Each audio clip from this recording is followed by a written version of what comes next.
Assalamualaikum warahmatullahi wabarakatuh dan salam sejahtera, salam biru warna dan juga salam Malaysia Madani.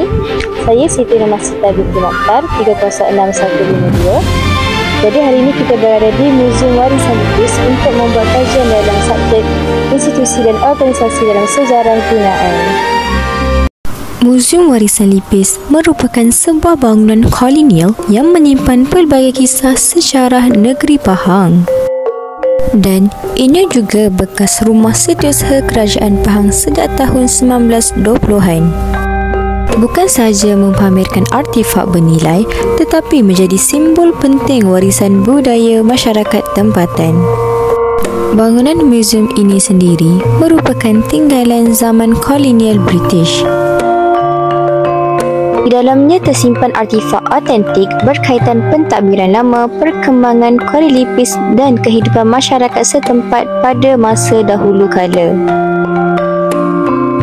Muzium ini mempunyai koleksi artifak asli yang sangat bernilai dan seni binaan bangunannya sendiri menjadi warisan bersejarah.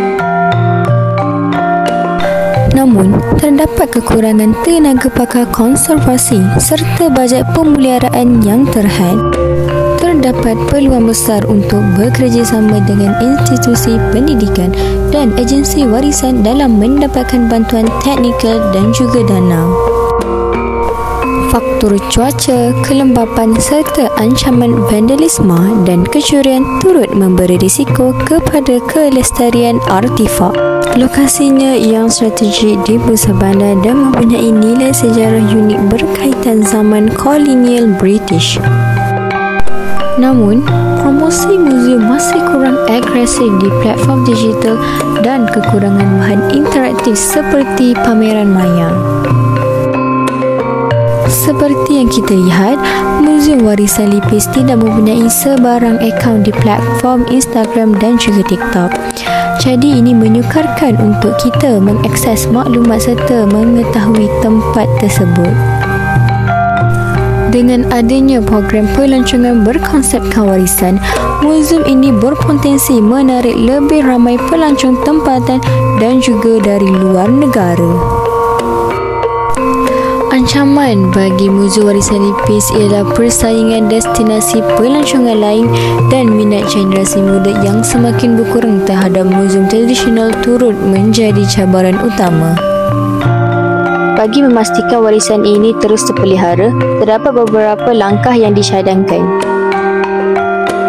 Yang pertama adalah dengan meningkatkan sistem keselamatan bagi melindungi artifak dengan menambah lebih banyak lagi CCTV. Seterusnya, pihak muzium hendaklah memperluaskan pelibatan komuniti melalui bengkel warisan dan juga program pendidikan. Dan akhirnya, muzium juga hendaklah menggiatkan promosi di media sosial dengan pendekatan kreatif agar lebih menarik minat generasi muda pada masa akan datang. Muzium Kuali Lipis bukan sekadar bangunan bersejarah, tetapi khazanah masa lalu yang perlu dipelihara bersama. Dengan usaha pemeliharaan dan promosi yang berkesan, warisan ini akan terus hidup untuk generasi akan datang.